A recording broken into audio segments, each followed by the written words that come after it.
দেখো বন্ধুরা, ছাদে চলে এসেছি। সকাল বন্ধুরা, এসডি লাইফে তোমাদের সবাইকে স্বাগত জানিয়ে শুরু করছি আজকের ব্লগ। কেমন আছো তোমরা সবাই? আশা করি ভালো আছো, আমিও ভালো আছি। তো দেখো বন্ধুরা, সকাল সকাল আজকে কিন্তু কাজগুলো সেরে নিয়ে আজকেও আমি স্নান করে নিয়েছি। স্নান করে আমার পুজো দেওয়াও হয়ে গেল। আর দেখো, আমি ধূপকাঠিটা নিয়ে ওই ঘরে যাচ্ছি। ওই ঘরে কিন্তু আমার একটা তারা মা আছে। প্রথমবার যখন আমরা তারাপীঠ গেছিলাম, তখন তারাপীঠ থেকে আসার সময় এই মাকে আমরা নিয়ে এসেছিলাম। মায়ের মুখটা হয়তো তোমরা ভালো করে দেখতে পাচ্ছ না, লাইটটা পড়ছে। তো দেখো তো তোমরা দেখতে পাচ্ছ কি না, অবশ্যই কিন্তু কমেন্টে জানিও মায়ের মুখটা তোমরা দেখতে পেলে কি না। আর এই ঘরে আমার গোপু সোনার খাটটাও আছে, দেখো।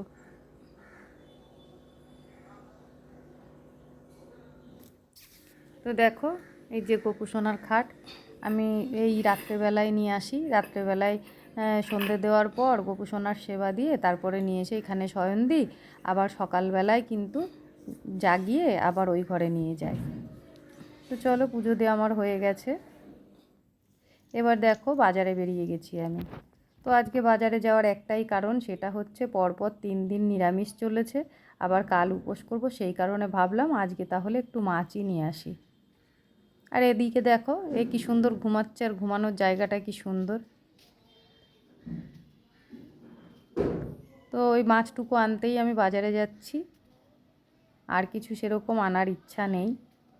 তো চলো।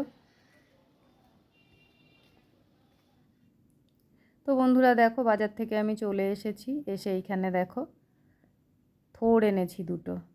আমার ঘরের লোক আবার থোড়টা খেতে খুব ভালোবাসে, সেই কারণে ভাবলাম কালকে তো আমি খাবো না, ওদের জন্য আমার রান্না করতে হবে। তো রাতে একটু ডিমের ঝোল করে রেখে দেবো, আর সঙ্গে কিছু তো একটা করতে হবে। তো থোড়টা এনে রেখে দিলাম, থোড়টা কালকেই করব আর ভাত করে দেবো, সেই জন্য আনা।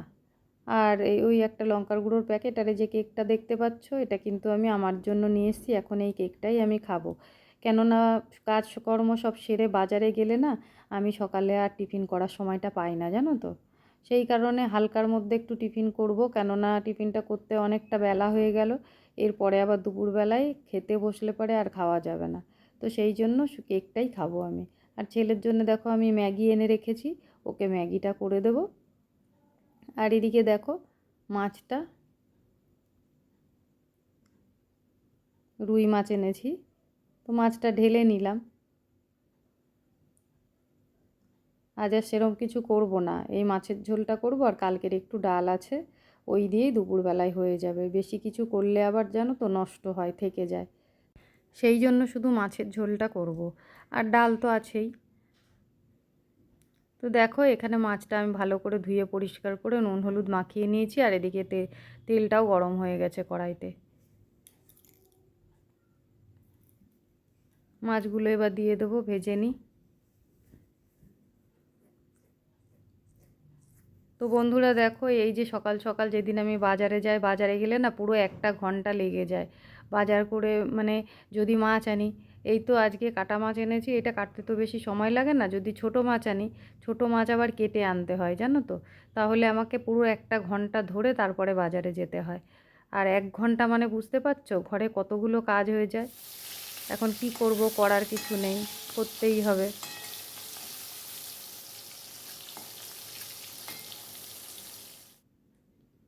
তো বন্ধুরা দেখো, মাছগুলো কিন্তু এক পাশ লাল করে ভাজা হয়ে গেছে। এবার উল্টিয়ে দিলাম, ভালো করে আর এক পিঠ ভাজা হোক। তো যে কটা মাছ ছিল আমি দুবারে ভেজে নেব। মাছগুলো সব আমার ভাজা হয়ে গেছে, কড়াইতে কিন্তু তেলটাও গরম হয়ে গেছে। এর মধ্যে জিরে ফোড়ন দিয়ে দিলাম। আজকে কিন্তু আমি কোনো মশলাপাতি আলাদা করে করিনি, গুঁড়ো মশলা দিয়েই মাছের ঝোলটা করব, হালকা পাতলা করে। তো জিরে ফোড়ন দিয়ে দেখো, আলুগুলো দিয়ে দিলাম। আলুটা আমি আগে লাল করে ভেজে নেব। রান্নার সময় জানো তো, লাল করে আলু ভেজে নিলে পরে তাহলে পরে কিন্তু সেদ্ধ হতে বেশি সময় লাগে না। এদিকে দেখো, মাছগুলো ভেজে নামিয়ে নিয়েছি। তো এই এখন লাল করে ভেজে নেব, তারপরে আবার যখন সেদ্ধ হবে তখন কিন্তু তাড়াতাড়ি সেদ্ধ হয়ে যাবে। আর যদি লাল করে ভেজে না নেওয়া হয় তাহলে কিন্তু পরে চট করে সেদ্ধ হতে চায় না।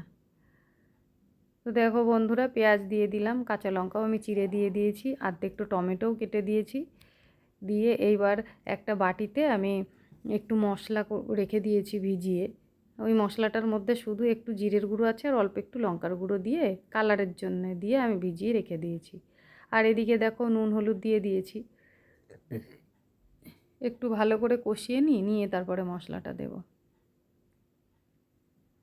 হলুদটা একটু কম কম মনে হচ্ছিল, সেই জন্য আরেকটু দিয়ে দিলাম। এবার মশলাটাও দিয়ে দিলাম।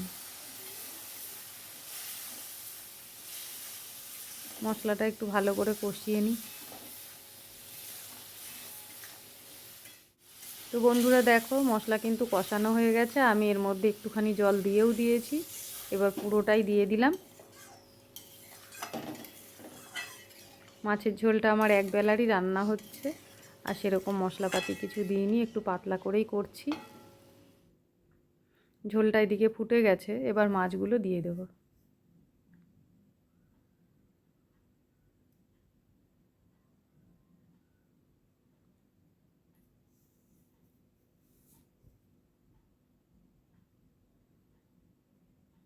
এভাবে পাতলা করে মাছের ঝোল করলেও কিন্তু খেতে খুব ভালো লাগে। আমি যেভাবে করলাম এভাবে একদিন তোমরা করে দেখো, খেতে খুব ভালো লাগে। ঝোলটা দেখতে পাতলা লাগে কিন্তু টেস্ট হয়।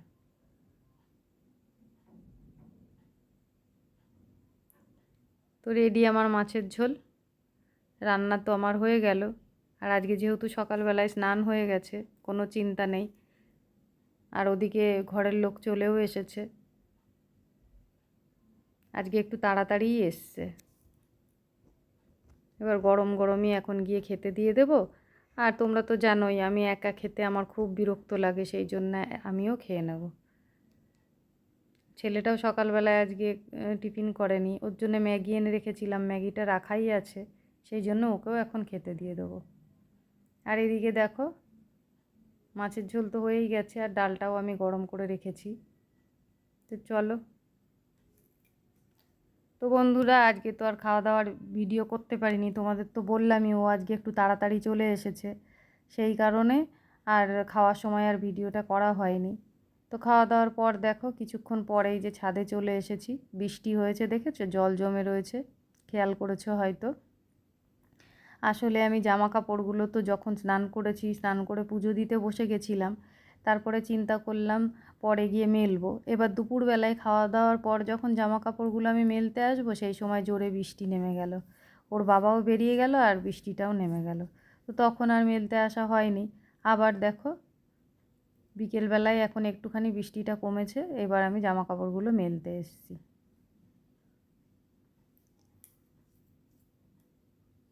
এদিকে দেখো কি সুন্দর লাগছে। বর্ষার সময় না দেখবে চারিদিকটা শুধু সবুজে সবুজ, দেখতে খুব সুন্দর লাগে। আর আমার আরও মানে বেশি করে ভালো লাগে কেন জানো তো, এই যে ঘরের মধ্যে থাকি, যতক্ষণে না ছাদে আসি ততক্ষণে একটা গাছপালাও আমি দেখতে পাই না। কেননা আমাদের মানে ঘরের ভেতরটা পুরোটা আটকা চারিদিকে। এবার যতক্ষণে ছাদে আসি ততক্ষণে এই মানে খোলা পরিবেশ দেখতে পারি, আকাশ দেখতে পারি, গাছপালা দেখতে পারি, সেই জন্য ছাদে আসলে আমার খুব ভালো লাগে। তো দেখো, এমনি একটু আলসি লাগে ওপরে আসতে, সব সময় একটা জামা কাপড় মেলতেও ওপরে আসতে হয়, আসতে ইচ্ছা করে না, কিন্তু আবার যখন আসি তখন কিন্তু আবার এই সব দেখে শুনে আর যেতেও ইচ্ছা করে না, মনে হয় যেন এখানেই বসে থাকি। আর আমি কিন্তু বসে পড়েছি, বসে বসেই তোমাদের সাথে গল্প করছি। গাছগুলো দেখেছো? আর এই দেখো টবের মধ্যে তুলসী গাছ। এই যে তুলসী গাছটা ইটের উপরে রাখা আছে, এইটাতে ভাই সকালবেলায় স্নান করে জল দেয়। আর বাকি টবগুলোতে দেখো পরপর পরপর যতগুলো টব আছে সবগুলোতেই কিন্তু তুলসী গাছ লাগানো আছে। তো যাই হোক বন্ধুরা, আজকের ভিডিওটা যদি তোমাদের ভালো লাগে তাহলে লাইক কমেন্ট করো, আর চ্যানেলে যদি নতুন হয়ে থাকো চ্যানেলটাকে সাবস্ক্রাইব করে আমার পাশে থেকো। আর ওই দিকে দেখো বুলবুলি পাখি, অনেক দিন পরে দেখলাম, ওই খুদ ফেলা হয়েছিল কয়েকটা, সেইগুলোই খাচ্ছে খুঁটে খুঁটে। তো বন্ধুরা, আজকের মতন এই পর্যন্তই। টাটা বন্ধুরা।